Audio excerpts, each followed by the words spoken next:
अस्सलामुअलैकुम। आज के इस लेक्चर के अंदर हम बात करेंगे इनपुट और आउटपुट फंक्शंस पे और कुछ ऑपरेटर्स जो यूज़ होते हैं सी लैंग्वेज के अंदर। तो स्टार्ट करते हैं आज का लेक्चर।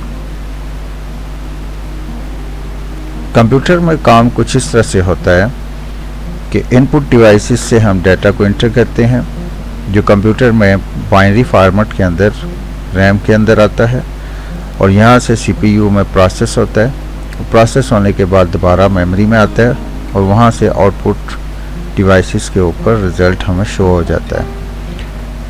अगर सी लैंग्वेज की बात करें तो इनपुट के अंदर हम कुछ फंक्शंस को यूज़ करेंगे जो वैल्यूज़ देंगे कंप्यूटर को, जिसमें हमारे पास scanf है, scene है, getch, gets और getche हैं। ये कुछ फंक्शंस हैं जो हम यूज़ करेंगे सी लैंग्वेज के अंदर कंप्यूटर्स को वैल्यू देने के लिए। और इसी तरह से मेमोरी के अंदर हम यूज़ करेंगे वेरिएबल्स को जो डेटा को होल्ड करेंगे जब हमारा प्रोग्राम रन कर रहा होगा। और आउटपुट के लिए हम कुछ फंक्शन यूज़ करेंगे जैसे printf, puts, cout। इन फंक्शंस को हम यूज़ करते हैं कंप्यूटर पर किसी भी वेरिएबल्स को या किसी वैल्यू को प्रिंट करने के लिए। तो इनपुट और आउटपुट फंक्शंस के अंदर हम बात करते हैं पहले इनपुट फंक्शंस की।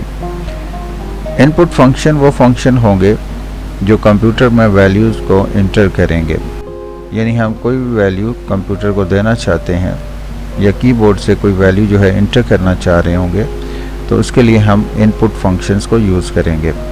और इसी तरह से जो हमें रिज़ल्ट मिलते हैं कंप्यूटर में प्रोसेस होने के बाद उनको शो करने के लिए हम आउटपुट फंक्शंस को यूज़ करेंगे। तो पहले हम बात करते हैं आउटपुट फंक्शंस पे। तो आउटपुट फंक्शन वो फंक्शंस हैं जो किसी मैसेज को डिस्प्ले करने के लिए, किसी वैल्यू को डिस्प्ले करने के लिए या किसी एक्सप्रेशन को डिस्प्ले करने के लिए हम यूज़ करते हैं। 10th क्लास के इस कोर्स के अंदर हम printf फंक्शन को यूज़ करेंगे। printf फंक्शन आउटपुट फंक्शन है जो डिस्प्ले करता है मैसेज को, वेरिएबल्स की वैल्यूज़ को, एक्सप्रेशंस को और डिफरेंट टाइप ऑफ फंक्शंस को। अगर हम printf की बात करें तो इसके अंदर 3 डिफरेंट सिंटैक्स हैं जो हम यूज़ करेंगे किसी भी वैल्यूज़ को या मैसेज को या फॉर्मेट स्पेसिफायर को डिस्प्ले करने के लिए। तो फर्स्ट सिंटैक्स के अंदर अगर आपने सिर्फ मैसेज को शो करना है तो उसका सिंटैक्स कुछ ये होगा कि printf लिखेंगे, printf कीवर्ड है, ब्रैकेट को स्टार्ट करेंगे और इसके अंदर हम अपना मैसेज लिख लेंगे और डबल कोटेशन को क्लोज करेंगे, ब्रैकेट को क्लोज करेंगे और टर्मिनेटर लगा देंगे। टर्मिनेटर ये बताता है कि ये स्टेटमेंट हमारी क्लोज हो रही है, यहाँ पे हमारी स्टेटमेंट ख़त्म हो रही है। फॉर एग्जांपल printf लिखा हमने, ब्रैकेट को स्टार्ट किया, डबल कोटेशन के अंदर हमने मैसेज लिखा welcome to C language, double quotation को क्लोज किया, टर्मिनेटर को हमने क्लोज किया। इन डबल कोटेशन के अंदर आप कोई भी मैसेज शो कर सकते हैं, वो चाहे स्मॉल लेटर्स में हो, कैपिटल लेटर्स में हो, स्पेलिंग ठीक हो या स्पेलिंग गलत हो। जिस तरह से आप लिखेंगे उसी तरह से वो मैसेज आपको डिस्प्ले हो जाएगा। तो ये स्क्रीन के ऊपर हमें simple welcome to C language जो है ये डिस्प्ले हो जाएगा। दूसरा सिंटैक्स ये है कि आप जो है मैसेज को एडिट करना चाह रहे हैं तो हम कुछ एस्केप सीक्वेंसेस यूज़ करेंगे जो मैसेज को एडिट करेंगी।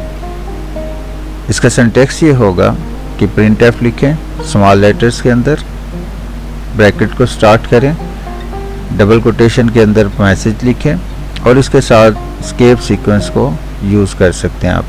एस्केप सीक्वेंस को यूज़ करने के लिए हम पहले बैकस्लैश लगाएंगे और इसके बाद कोई एस्केप सीक्वेंस आ जाएगी।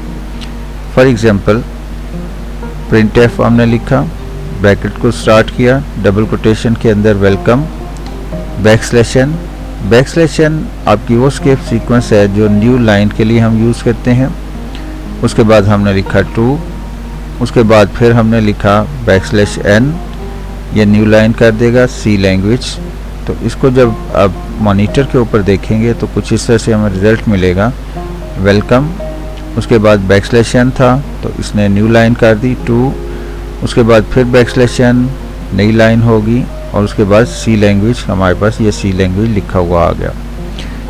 थर्ड जो सिंटैक्स हम यूज़ करेंगे प्रिंट एफ के लिए, किसी वेरिएबल को डिस्प्ले करने के लिए, तो प्रिंट एफ मैसेज अगर आप लिखना चाहें तो मैसेज, उसके बाद format specifier, double quotation close, comma और फिर वेरिएबल का नाम यहाँ पे आ जाएगा।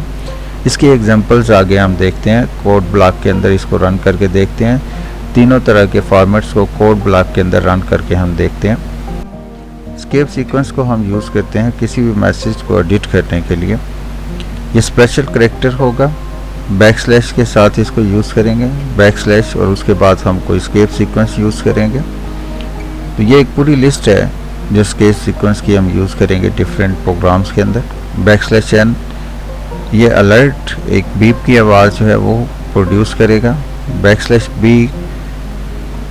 1 करैक्टर बैकवर्ड अगर आप यूज़ करना चाह रहे हैं, जैसे बैक स्पेस आप प्रेस करते हैं उसके लिए यूज़ करते हैं। बैकस्लैश n न्यू लाइन के लिए।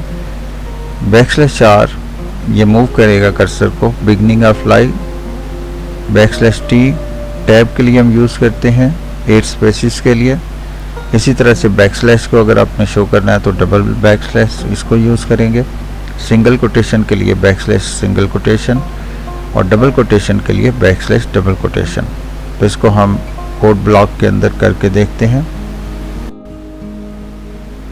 नेक्स्ट हम बात करते हैं फॉर्मेट स्पेसिफायर की।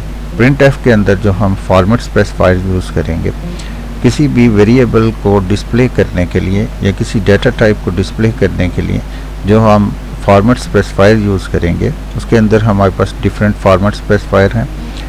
इसमें से इंटीजर वैल्यू को अगर आपने डिस्प्ले करना है तो इसके लिए हमारे पास ये 3 फॉर्मेट स्पेसिफायर हैं, %d, %ld, %i। %d को हम यूज़ करते हैं जब आपने किसी इंटीजर वैल्यू को गेट करना हो या उसको डिस्प्ले करना हो, और इसी तरह से %ld हम यूज़ करते हैं जब आपने लॉन्ग इंटीजर वैल्यू को गेट करना हो या डिस्प्ले करना हो। %d और %i ये सेम है अगर आप इसको प्रिंट एफ के अंदर यूज़ करते हैं, लेकिन डिफरेंट वैल्यूज़ ये गेट करेंगे अगर आप इसको स्कैन एफ के अंदर यूज़ करते हैं। इसी तरह से फ्लोटिंग पॉइंट यानी डेसिमल के अंदर आपकी वैल्यू है तो उसको आप गेट करना चाह रहे हैं या उसको डिस्प्ले करना चाह रहे हैं तो %f और %e को यूज़ कर सकते हैं। %f को हम यूज़ करेंगे फ्लोटिंग पॉइंट के लिए, यानी यहाँ पे आपके पास वैल्यू पॉइंट्स के अंदर होगी। और इसी तरह से %e को यूज़ करेंगे हम जब आप फ्लोटिंग पॉइंट को एक्सपोनेंशियल नोटेशन के अंदर शो करना चाहेंगे तो उसके लिए हम %e को यूज़ करेंगे। नेक्स्ट हमारे पास करैक्टर फॉर्मेट स्पेसिफायर है जिसमें हम %c को यूज़ करते हैं जो सिंगल करैक्टर को गेट करता है। तो इन सब को हम कोड ब्लॉक के अंदर यूज़ करके देखते हैं। नेक्स्ट हम बात करते हैं इनपुट फंक्शंस की। इनपुट फंक्शन जो वैल्यूज़ को गेट करने के लिए हम यूज़ करते हैं, कीबोर्ड से आप कोई वैल्यू गेट करना चाह रहे हैं तो उसके लिए इनपुट फंक्शन यूज़ करेंगे। उसमें हमारे पास सबसे पहले है स्कैन एफ। स्कैन एफ को हम यूज़ करते हैं कोई भी वैल्यू गेट करने के लिए, चाहे वो इंटीजर हो या कोई करैक्टर हो, उस वैल्यू को गेट करने के लिए हम स्कैन एफ को यूज़ करेंगे। इसका सिंटैक्स कुछ इस तरह से होगा कि स्कैन एफ लिखेंगे, स्कैन एफ आपके पास कीवर्ड है, उसके बाद ब्रैकेट स्टार्ट होगी, फिर फॉर्मेट स्पेसिफायर आपके पास होंगे, कोटेशन को क्लोज करेंगे, कामा, एंड साइन और वेरिएबल का नाम। फॉर्मेट स्पेसिफायर हम ऑलरेडी पढ़ चुके हैं जिसमें %d है किसी डेसिमल वैल्यू के लिए, %f है किसी फ्लोटिंग पॉइंट वैल्यू के लिए, %l लॉन्ग वैल्यू के लिए और %ld, और इसी तरह से डिफरेंट और फॉर्मेट स्पेसिफायर जो ऑलरेडी हम पढ़ चुके हैं उनको यूज़ करेंगे। फॉर एग्जांपल इंटीजर नंबर 1 और फ्लोट नंबर 2 ये 2 वेरिएबल हैं हमारे पास। अब अगर हम नंबर 1 की वैल्यू को गेट करना चाह रहे हैं तो हम सिंपल लिखेंगे स्कैन एफ, स्मॉल लेटर्स में होगा, bracket start, double quotation, %d, double quotation close, comma, and sign, variable यानी नंबर 1 और bracket close terminator.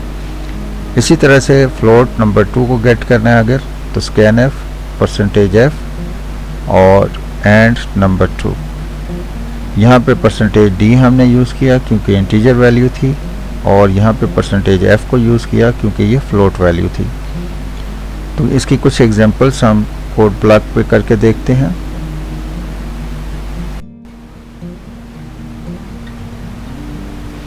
Code block को इंस्टॉल करने के बाद हम यहाँ से न्यू फाइल इसको क्लिक करते हैं, एम्प्टी फाइल इस पर क्लिक कर दें, और बेसिक स्ट्रक्चर यहाँ पे हम लिख लेते हैं इंक्लूड std io.h, और इसी तरह से include con io.h।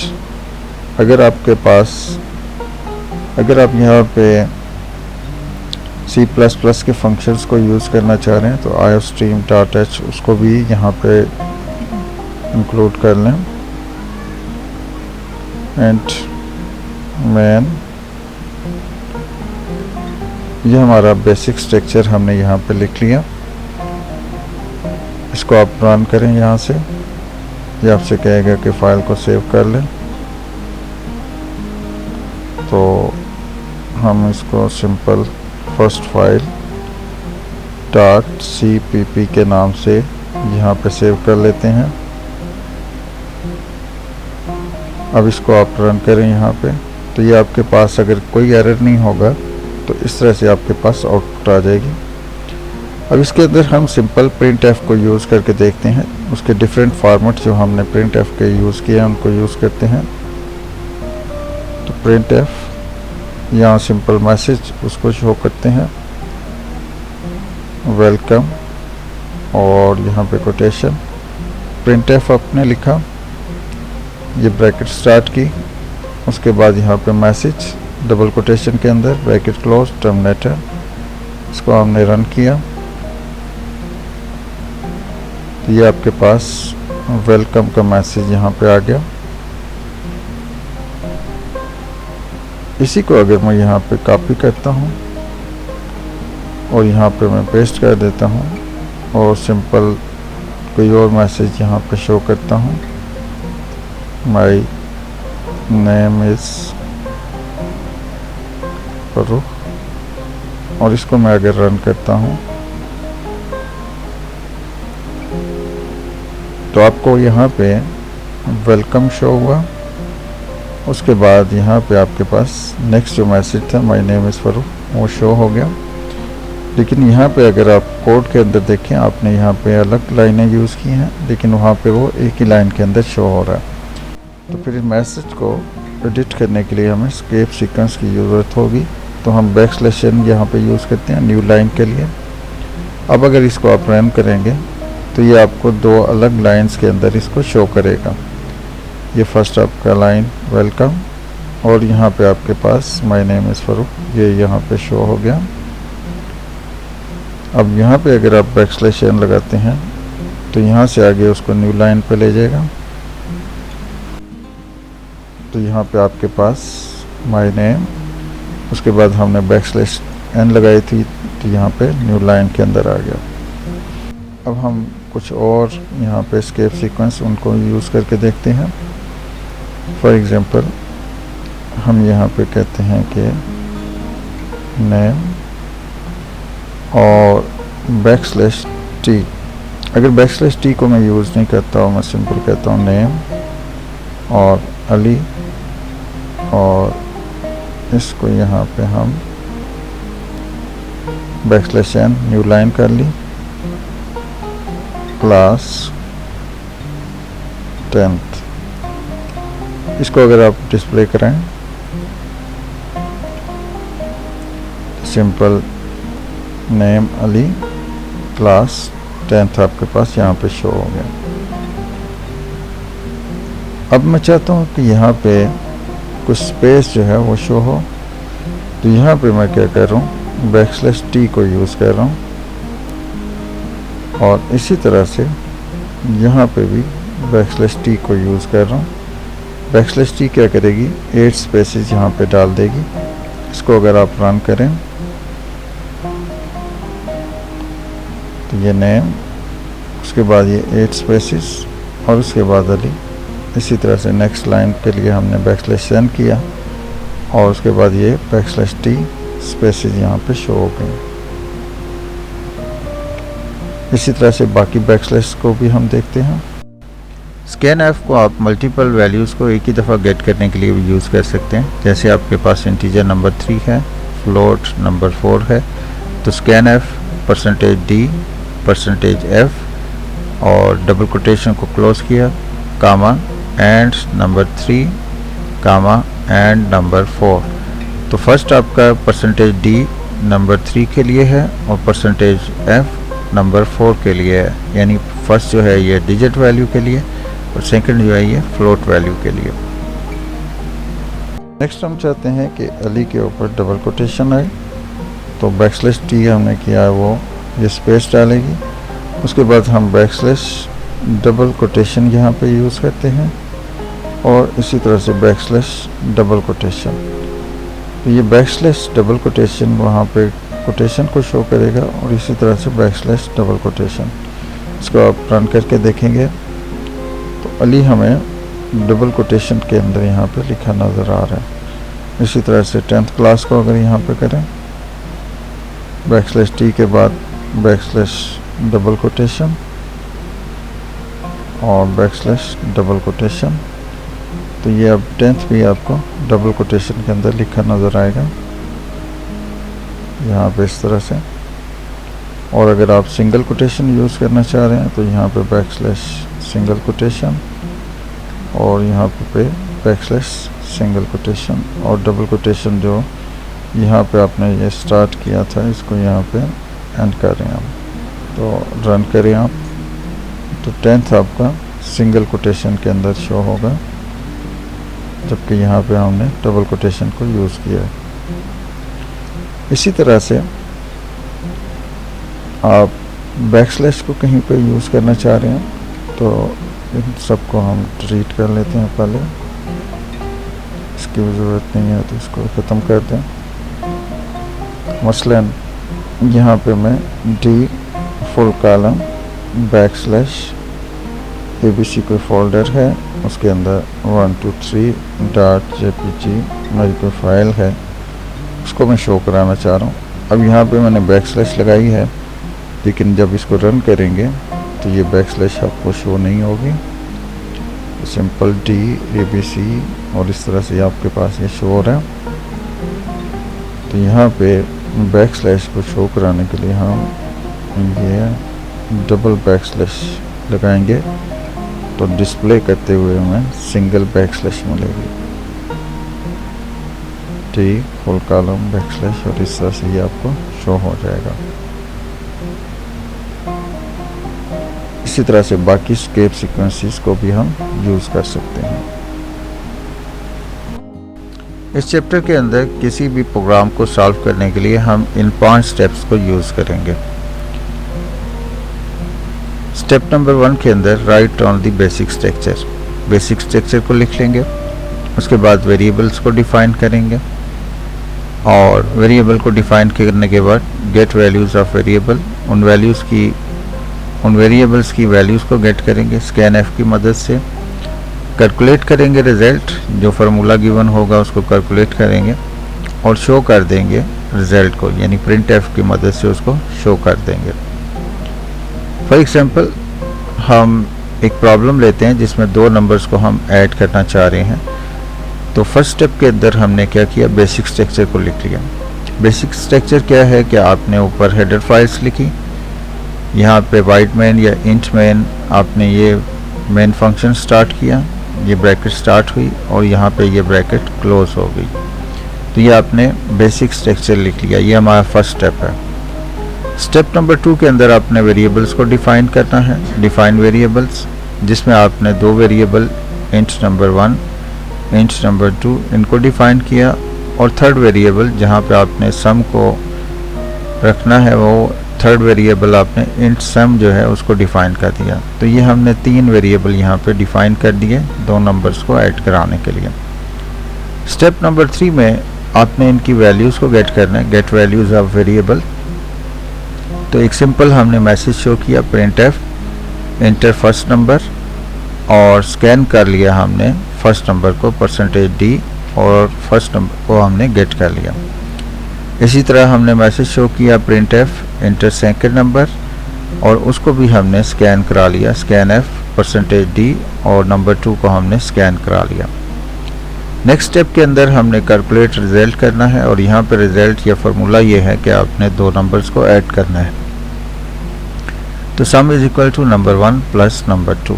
तो ये हमारे पास जो है ये रिजल्ट बन जाएगा। नेक्स्ट स्टेप के अंदर आपने इस रिजल्ट को शो कराना है, डिस्प्ले आज शो रिजल्ट। तो simple printf sum of number %d, और सम को आपने शो करा दिया। तो ये किसी भी प्रोग्राम को इस चैप्टर के अंदर अगर आप बनाना चाहें सिंपल कैलकुलेशन के लिए, तो ये 5 स्टेप उसके अंदर हम यूज़ करेंगे। इसी तरह से हम एक और प्रॉब्लम को लेते हैं जिसके अंदर हम एरिया को फाइंड करना चाह रहे हैं, और उसका फार्मूला हमें गिवन है, area is equal to s into s minus a into s minus b into s minus c, और s की वैल्यू बराबर है a plus b plus c divided by 2। तो सबसे पहले हमने बेसिक स्ट्रक्चर लिख लिया। इसके बाद हमने वेरिएबल्स को डिफाइन किया। वेरिएबल हमारे पास क्योंकि अंडर रूट के अंदर वैल्यूज़ आ रही हैं तो फ्लोट के अंदर ले लेंगे। Float a, s, small a, small b और स्मॉल c, ये 5 हमने वेरिएबल यहाँ पे डिफाइन कर लिए। थर्ड स्टेप के अंदर इनकी वैल्यूज़ को गेट करना है, printf इंटर a, और इसको स्कैन कर लिया हमने। इसी तरह से b वैल्यू को गेट करने के लिए printf इंटर b, और स्कैन कर लिया हमने b को। इसी तरह इसकी थर्ड वैल्यू के लिए हमने इंटर c, और इसको स्कैन करा लिया। स्टेप नंबर 4 के अंदर हमने कैलकुलेट करना रिजल्ट। तो पहले हम s की वैल्यू को फाइंड करेंगे, s is equal to a plus b plus c divided by 2। उसके बाद इस फार्मूले को हम कैलकुलेट करेंगे, a is equal to s Q R T s into s minus a, s minus b, s minus c। इसको हम calculate करेंगे। यहाँ पे s क्यू आर टी ये एक फंक्शन है जिसको हमने यूज़ किया यहाँ पे। उसके बाद इस वैल्यू को आपने डिस्प्ले कराना है, तो सिंपल printf एरिया %f, और a को आपने डिस्प्ले कर दिया। नेक्स्ट हम printf के अंदर जो है फॉर्मेट स्पेसिफायर इसको यूज़ करते हैं। तो फर्स्ट करें हम यहाँ पे कोई 2 वेरिएबल ले लेते हैं, int x is equal to 10 और float y is equal to 20.50, और इसको हम सिंपली यहाँ से ख़त्म कर देते हैं। अब अगर इन वेरिएबल्स को आप डिस्प्ले कराना चाह रहे हैं तो हम फॉर्मेट स्पेसिफायर यहाँ पे यूज़ करेंगे। तो सिंपल हम एक मैसेज शो कराते हैं x इज इक्वल टू। तो पहले यहाँ तक देखते हैं, इसको रन करें। तो ये आपके पास simple x is equal to show हो गया।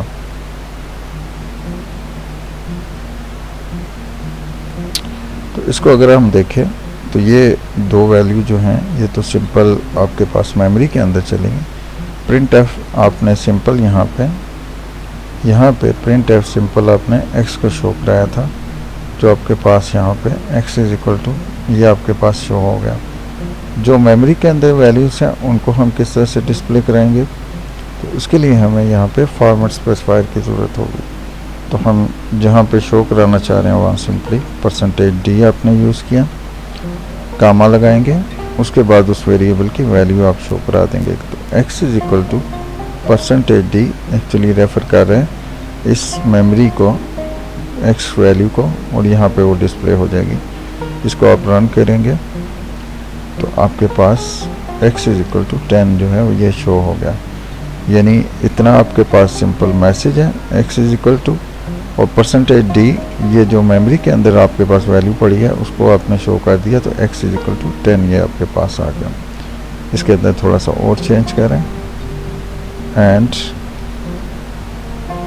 y इज इक्वल टू, तो अगर यहाँ पे रन करें, हम फॉर्मेट स्पेसिफाई ना दें तो फिर क्या होगा, तो आपके पास x इज इक्वल टू 10, जिसको हमने फॉर्मेट स्पेसिफायर यहाँ पे परसेंटेज दिया था और ये x आ गया, and y is equal to यहाँ पे आ गया, लेकिन आगे हमने फॉर्मेट स्पेसिफायर और वेरिएबल नहीं दिया तो उसकी वैल्यू नहीं आई। तो उसको देने के लिए हम क्या करेंगे, यहाँ पे हमने कहा परसेंटेज f, अब क्योंकि फ्लोट है तो f लगा दिया, उसके बाद कामा, उसके बाद नेक्स्ट वेरिएबल, उसको हम यहाँ पे शो करा देंगे। तो इसको हम जब रन करेंगे तो सिंपल आपके पास x is equal to 10 and y is equal to 20.50, ये आपके पास परसेंटेज f जो है ये सिंपली फ्लोट वैल्यू और 6 स्पेसिफिकेशन यहाँ पे देगा, तो 6 वैल्यूज़ यहाँ पे शो कर देगा। तो अगर आप इसको चाहते हैं कि ये वैल्यूज़ यहाँ पे आपके पास 2.2, ये अगर आप करते हैं तो यहाँ पे वो क्या करेगा कि 2 वैल्यूज़ को सिंपल शो करेगा,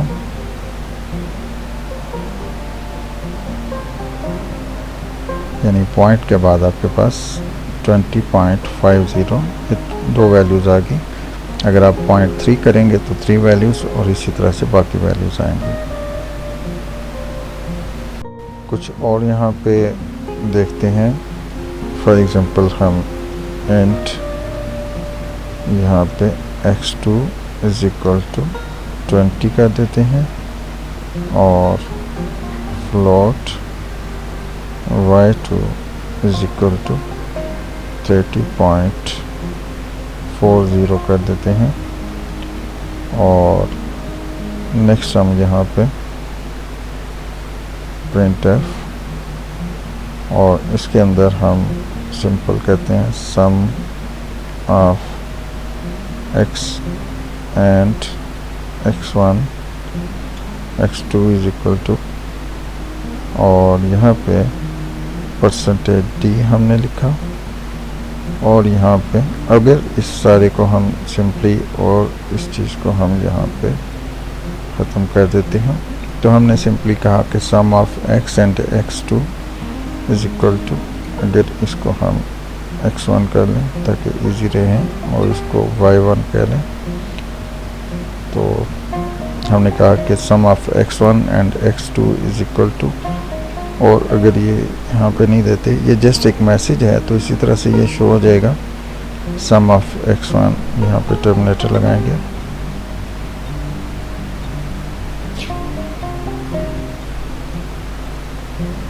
प्रिंट f, ये आपके सिंटैक्स एरर हैं जो आपको पूरे एक तरीके से इनको लिखना पड़ेगा, अदरवाइज ये एरर आएंगे। तो यहाँ पे हमने simply some of x1 and x2 इसको शो कर दिया। अब हम चाहते हैं कि इनकी वैल्यूज़ को भी शो कराएं, तो यहाँ पे हमने simple equal to percentage d लिखा और x1 प्लस x2 कर दिया।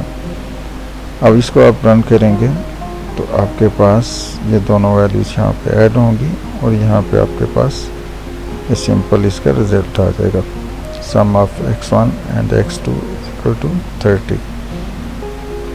और अगर आप यहाँ पे x1 इसकी वैल्यू को भी शो कराना चाह रहे हैं इक्वल टू परसेंटेज d, तो यहाँ पे हम सिंपली x1 को शो करा देंगे और सम ऑफ x1 एंड x2, और यहाँ पे x2 कर दिया और इक्वल ये आपने वैसे ही एक लगा दिया, या इसको हम ज़्यादा बेहतर कर लेते हैं x1 and x2 sum is equal to, कुछ इस तरह से लिख लेते हैं x1 और आगे ये x1 की वैल्यू हमने डिस्प्ले कराई, x2 और परसेंटेज d उसकी x2 की वैल्यू, और सम यहाँ परसेंटेज d कर दिया। तो ये पहले x1, फिर यहाँ पे हम x2 को शो किया और यहाँ पे उनका सम शो किया। तो इसको रन करें तो x1 is equal to 10 and x2 is equal to 20 and sum is equal to 30। ये इस तरह से शो हो गया। तो इस तरह से हम printf के अंदर फॉर्मेट स्पेसिफायर को यूज़ कर सकते हैं। इसी तरह से अगर ये फ्लोट वैल्यू को लेंगे तो यहाँ %f आ जाएगा। अभी तक हमने वैल्यूज़ को यहाँ पे ये कांस्टेंट कर दिया था, एक तरह से फिक्स कर दिया था कि जब भी आप इस प्रोग्राम को चलाएंगे एक ही रिज़ल्ट आएगा। लेकिन हम चाहते हैं कि हम यूज़र से वैल्यूज़ को लें, तो इसको हम फ्लोट वैल्यू को फ़िलहाल यहाँ से डिलीट कर देते हैं। अब हम कहते हैं कि x1 की वैल्यू 10 और x2 की वैल्यू अगर 20, अगर इसको रन करें तो ये तो सिंपल, जब भी आप इसको रन करेंगे तो आपके पास एक ही आपके पास आंसर आएगा कि x1 is equal to 10, x2 is equal to 20 और सम इज इक्वल टू 30। इसको जब भी आप इस प्रोग्राम को चलाएंगे यही आपके पास आंसर आएगा। तो अब हम चाहते हैं कि जब ये प्रोग्राम चले तो यूज़र से हम वैल्यूज़ को लें। तो यहाँ पे हम इन वैल्यूज़ को फिक्स नहीं करेंगे, बल्कि सिंपल हम यहाँ पे x1 और x2 को हमने डिफ़ाइन कर लिया। तो वैल्यूज़ को गेट करने के लिए हम सिंपली scanf को यूज़ करेंगे। तो उससे पहले एक यूज़र को मैसेज शो कर देते हैं printf, और यहाँ पे एक मैसेज शो कराते हैं enter x1 is equal to. ये एक मैसेज है, अगर आप इसको ना भी शो कराएं तब भी आप वैल्यू को स्कैन करा सकते हैं। तो अगर यहाँ पे हमने इसको यूज़ किया scanf, इसके बाद हम लिखेंगे, और scanf का सिंटेक्स क्या है कि आप %d को यूज़ करेंगे क्योंकि इंटीजर वैल्यूज़ हैं। उसके बाद यहाँ पे आपके पास कामा एंड साइन, और जो आपका वेरिएबल है उसको आप यहाँ पे ले लेंगे। और इसी तरह से दूसरी वैल्यू को गेट करने के लिए भी हम इसको सिंपल कॉपी और पेस्ट कर देते हैं, और यहाँ पे x2 और यहाँ पे x2, इन दो वैल्यूज़ को हमने गेट कर लिया। और अगर ये आप इसको /, या भी आप इसको हमने कमेंट्स बना दिया $/, अब ये लाइन हमारे प्रोग्राम के अंदर शामिल नहीं है। तो इसको रन करें तो ये दो वैल्यूज़ आपसे सिंपली गेट कर लेगा। इंटर फर्स्ट वैल्यू तो आपने कहा 20, इंटर x2 तो आपने कहा 30, और ये प्रोग्राम ख़त्म हो गया। नेक्स्ट स्टेप के अंदर हम सिंपली क्या करेंगे कि इन दो वैल्यूज़ जो हमने गेट की हैं इनको हम कहते हैं कि sum is equal to x1 plus x2। अब अगर इसको आप रन करेंगे तो आपसे कहेगा कि ये सम यहाँ पे क्या चीज़ है, अनडिफाइंड सिंबल सम। तो आपको यहाँ पे ऊपर एंड सम जो है उसको डिफाइन करना पड़ेगा। तो हम इसको सिंपली शुरू में वैल्यू 0 दे के आ जाते हैं। तो ये आपके पास थर्ड स्टेप था। फर्स्ट स्टेप के अंदर आप सिंपल बेसिक स्ट्रिंग से लिखते हैं, सेकंड स्टेप के अंदर आप यहाँ पे वेरिएबल को डिफाइन करते हैं, थर्ड स्टेप के अंदर वैल्यूज़ को गेट करते हैं, और फोर्थ स्टेप के अंदर आप जो भी कैलकुलेट करना है उसको कैलकुलेट कर लेते हैं। तो इसको अगर रन करें तो ये आपके पास फर्स्ट वैल्यू आपने दी, सेकंड वैल्यू दी, और इसने यहाँ पे सम करके उसको मेमोरी में रख दिया। तो अब ज़रूरत है कि जो आपने यहाँ पे कैलकुलेट किया उसको शो भी करें। तो इस लाइन को अब हम यूज़ करते हैं। तो हम कहते हैं कि x1 x2 और सम, और यहाँ पे अब x1 x2 को नहीं बल्कि जो वेरिएबल हमने सम का लिया है उसको यहाँ पे यूज़ कर लेंगे। तो इस प्रोग्राम को रन करें तो फर्स्ट वैल्यू आपने दी और सेकंड वैल्यू आपने दी। तो ये आपके पास फर्स्ट x1 आपने 23 दिया और x2 27, और इसका सम जो है आपके पास 50 आ गया। तो अब इस प्रोग्राम को जब भी आप रन करेंगे तो हर दफ़ा आप अपनी वैल्यूज़ को चेंज करेंगे तो आपका रिज़ल्ट उसी तरह से चेंज होता जाएगा। ये इस तरह से वैल्यूज़ जो है चेंज करने पे आपका रिज़ल्ट भी चेंज होगा। तो इन स्टेप को यूज़ करते हुए आप किसी भी तरह की कैलकुलेशन को कर सकते हैं। नेक्स्ट हम बात करते हैं ऑपरेटर्स की। ऑपरेटर, इसके अंदर हमारे पास बाइनरी ऑपरेटर और यूनरी ऑपरेटर हैं। फॉर एग्जांपल आपके पास ये एक्सप्रेशन है x + y = 10। तो इसके अंदर आपके पास x और y ये क्या है, ये ऑपरेंड है। x आपके पास फर्स्ट ऑपरेंड है, y आपके पास सेकंड ऑपरेंड है। तो बाइनरी ऑपरेटर के अंदर आपके पास दो ऑपरेंड होंगे, कोई भी दो ऑपरेंड, और उसके दरम्यान में हम किसी ऑपरेटर को अप्लाई करेंगे। ऑपरेटर आपके पास plus, minus, multiplication, division, equal to, not equal to, और इसी तरह से बेशुमार ऑपरेटर हम यूज़ करेंगे। तो इस एक्सप्रेशन के अंदर हमारे पास x और y ये दोनों ऑपरेंड हैं, प्लस और इक्वल ये दोनों ऑपरेटर हैं, और 10 हमारे पास कांस्टेंट है। इसी तरह से अगर यूनरी ऑपरेटर को हम देखें तो उसके अंदर सिंगल ऑपरेंड यूज़ होगा, जैसे कि ये x है, और प्लस प्लस ये एक ऑपरेटर उसके ऊपर हम अप्लाई करेंगे।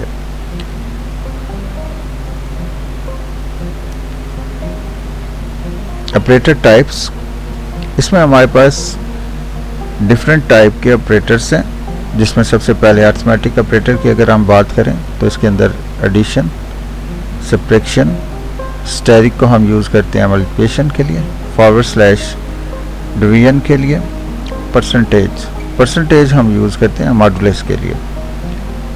इसी तरह से रिलेशनल ऑपरेटर के अंदर greater than, less than, equal to के लिए डबल इक्वल यूज़ करेंगे, नॉट इक्वल, उसके बाद greater than equal to, less than और इक्वल टू। उसके बाद लॉजिकल ऑपरेटर हैं and, or, not. Assignment operator single equal के लिए डबल इक्वल, और असाइनमेंट ऑपरेटर के लिए सिंगल इक्वल जो है इसको हम यूज़ करेंगे। इसको आगे हम जाके देखते हैं कि इनमें डिफरेंस क्या है। कंपाउंड असाइनमेंट ऑपरेटर, जिसमें plus equal, minus equal, multiplication equal, division equal. इसके बाद increment decrement operator, plus plus, minus minus. तो उसमें हम सबसे पहले अरिथमेटिक ऑपरेटर्स को देखते हैं, जिसमें हमारे पास addition, subtraction, multiplication, forward slash यानी डिवीजन और मॉडुलस शामिल हैं। सिंपल ये अरिथमेटिक की एक एग्जांपल है, जिसमें हमने दो वेरिएबल ले लिए, इंटीजर नंबर 1, नंबर 2, और print F inter first number को हमने गेट किया स्कैन एफ की मदद से, स्कैन एफ परसेंटेज डी, क्योंकि ये इंटीजर है, एंड नंबर 1। इसी तरह से दूसरे नंबर को हमने गेट किया print F inter second number, और स्कैन एफ यूज़ करते हुए गेट कर लिया। अब हम अरिथमेटिक ऑपरेटर को यूज़ कर रहे हैं एडिशन को, तो print f add is equal to percentage d, और सिंपल हमने नंबर 1 प्लस नंबर 2, ये प्लस ऑपरेटर सिंपल क्या कर रहे हैं, इसको ऐड कर रहे हैं। इसी तरह से सब्ट्रैक्शन के लिए हम यहाँ पे नंबर 1 माइनस नंबर 2 कर रहे हैं, मल्टीप्लिकेशन के लिए number 1 multiplied by number 2, division के लिए नंबर 1 डिवाइडेड बाय नंबर 2, और मोड के लिए नंबर 1 परसेंटेज नंबर 2। आउटपुट में आपके पास कुछ इस तरह से आएगा। फर्स्ट करें, आपने फर्स्ट नंबर 15 इंटर किया, सेकंड नंबर आपने 3 इंटर किया, तो ऐड करने के बाद 18, सब्ट्रैक्ट करेंगे तो 12, मल्टीप्लाई करते हैं तो 45, और डिवाइड करते हैं 15 डिवाइडेड बाय 3 तो 5, और मॉड में 0 आया। मॉड क्या है कि आपने सिंपली फर्स्ट नंबर 15 को अंदर रखा, 3 के साथ डिवाइड किया, 5 टाइम ये डिवीजन आई, ये आपके पास डिवीजन में आ गया था, और जो रिमाइंडर वैल्यू आपके पास होती है, रिमेनिंग वैल्यू जो आपके पास होती है, इसको हम मोड कहते हैं, मॉडुलस या रिमेनिंग वैल्यू। नेक्स्ट हम बात करते हैं रिलेशनल ऑपरेटर की। रिलेशनल ऑपरेटर एक्चुअली कंपेयर करते हैं दो वैल्यूज़ को, तो कंपेयर करने के बाद आपके पास आंसर या तो ट्रू में आएगा या फॉल्स में आएगा। फॉर एग्जांपल, दो वेरिएबल आपके पास हैं, x is equal to 10, y is equal to 20। तो अगर हम ये कहें कि x is greater than y, यानी 10 इज़ ग्रेटर देन 20, तो आंसर क्या होगा, फॉल्स। अगर हम कहें कि x is less then y, यानी 10 इज़ लेस देन 20, तो आंसर क्या होगा, ट्रू। अगर हम ये कहें कि x इज़ इक्वल y, तो आंसर क्या होगा, फॉल्स, यानी 10 इज़ इक्वल 20 आप कहते हैं, तो आंसर क्या है, फॉल्स है। इसी तरह से आप कहते हैं कि x is not equal to y, यानी 10 इज़ नॉट इक्वल टू 20, तो आंसर ट्रू है। x is greater than or equal to y, 10 is greater than 20 और 10 इज़ इक्वल टू 20, तो दोनों का आंसर क्या है? फॉल्स है। लेकिन आप कहते हैं कि x is less than or equal to y, तो x जो है लेस देन 20 है लेकिन इक्वल नहीं है, तो r के अंदर एक भी अगर आपके पास वैल्यू ट्रू होती है तो आंसर ट्रू में आ जाता है, तो आंसर क्या होगा? ट्रू होगा। इसी तरह से आप और डिफरेंट कॉम्बिनेशन भी इसके अंदर बना सकते हैं। तो रिलेशनल ऑपरेटर एक्चुअली कंपेयर करता है दो वैल्यूज़ को। रिलेशनल ऑपरेटर को हम यूज़ करेंगे 4th चैप्टर के अंदर, जब आप इफ़ एल्स या नेस्टेड इफ़ वगैरह को यूज़ करेंगे। नेक्स्ट हमारे पास लॉजिकल ऑपरेटर है, जिसके अंदर एंड ऑपरेटर, जिसको हम डबल एंड के साथ शो करेंगे। आप नेक्स्ट आर ऑपरेटर, ये दो पाइप लाइन उनको हम यूज़ करेंगे, या एंड साइन ऑफ एक्सप्लेनेशन को यूज़ करेंगे। तो सबसे पहले हम एंड ऑपरेटर को देखते हैं। एंड ऑपरेटर के अंदर हमारे पास रिजल्ट जो है ये आउटपुट ट्रू होगा अगर सारी इनपुट वैल्यू जो है वो ट्रू होंगी। अगर उसमें से कोई भी वैल्यू फॉल्स होगी तो आंसर हमारे पास फॉल्स होगा।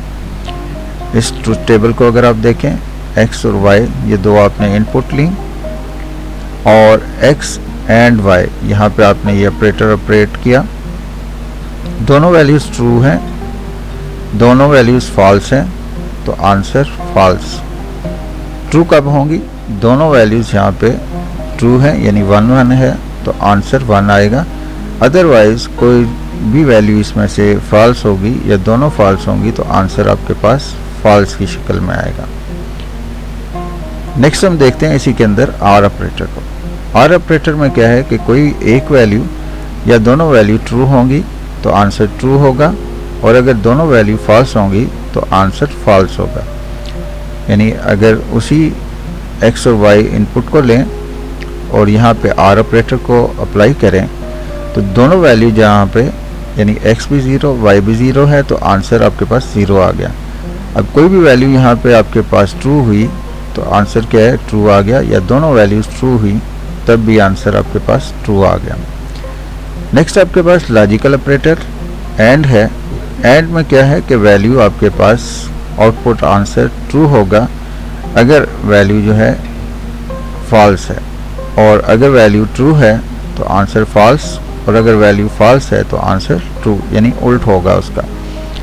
यानी x अगर आपके पास यहाँ पे 0 है या फॉल्स है तो उसका x प्राइम या उसका जो नॉट ऑपरेटर हम अप्लाई करेंगे तो वो ट्रू में आ जाएगा, और अगर वैल्यू ट्रू होगी तो आंसर फॉल्स आ जाएगा, यानी उसका उल्ट हो जाएगा।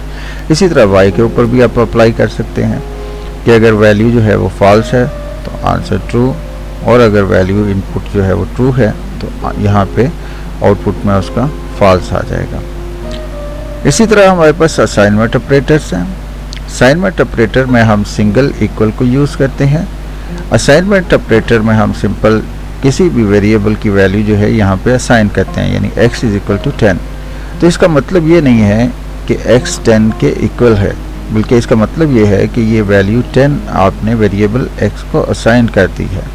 इसी तरह से y इज़ इक्वल टू 10 जब आप लिखते हैं तो इसका मतलब ये है कि ये वैल्यू 10 आपने वेरिएबल y को असाइन कर दी है। अब ये दोनों वैल्यूज़ अगर x भी आपके पास 10 है और y भी आपके पास 10 है, तो अब यहाँ पे आप कह सकते हैं x इक्वल इक्वल y। इसका मतलब ये है कि x और y दोनों क्या है? इक्वल।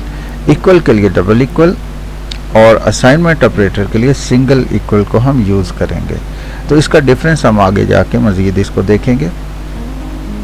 नेक्स्ट आपके पास कंपाउंड असाइनमेंट ऑपरेटर है, जिसमें आपके पास plus equal, minus equal, multiplication equal और डिवीजन इक्वल ये शामिल हैं। तो फॉर एग्जांपल आपके पास x इज इक्वल टू 10 था, मेमोरी के अंदर आपके पास x इज इक्वल टू 10 यहाँ पे आ गया। अब आपने कहा कि x प्लस इक्वल टू 10, तो इसका मतलब ये है कि उस 10 के अंदर प्लस कर दो 10, तो ये सिंपल मेमोरी के अंदर इसकी वैल्यू क्या है? 20 बन जाएगी। यानी x के अंदर जो पहले 10 पड़ा है उसमें आपने क्या किया है, प्लस 10 कर दिया है, तो ये आपके पास 20 आ गया। इसी तरह से आप कहते हैं कि x माइनस इक्वल टू 10, यानी x में जो पहले पड़ा है उसमें से क्या कर दो, माइनस 10 कर दो। तो x के अंदर आपके पास 20 पड़ा है, तो माइनस 10 करेंगे तो आंसर 10 आ जाएगा। इसी तरह से आपने कहा कि x के अंदर जो पड़ा है मल्टीप्लाई कर दो उसको 10 के साथ, तो सिंपली आपके पास यहाँ पे x के अंदर 10 पड़ा था, मल्टीप्लाई आपने 10 के साथ किया तो ये 100 आपके पास आ गया। इसी तरह से आपने कहा कि x divided by equal to 10, कि x के अंदर जो पड़ा है उसको डिवाइड कर दो 10 के साथ, तो ये आपके पास यहाँ पे इसको 10 के साथ डिवाइड करेंगे तो आंसर यहाँ पे 10 आ जाएगा, 100 गलत लिखा गया है। नेक्स्ट हमारे पास इंक्रीमेंट ऑपरेटर और डिक्रीमेंट ऑपरेटर, इसको हम नेक्स्ट लेक्चर में डिटेल के साथ देखेंगे। यहाँ सिंपली ये देख लें कि प्लस प्लस का मतलब है कि एक वैल्यू को बढ़ा देना और माइनस माइनस का मतलब है एक वैल्यू को कम कर देना। तो इसको हम डिटेल से अगले लेक्चर के अंदर इंशाल्लाह देखेंगे।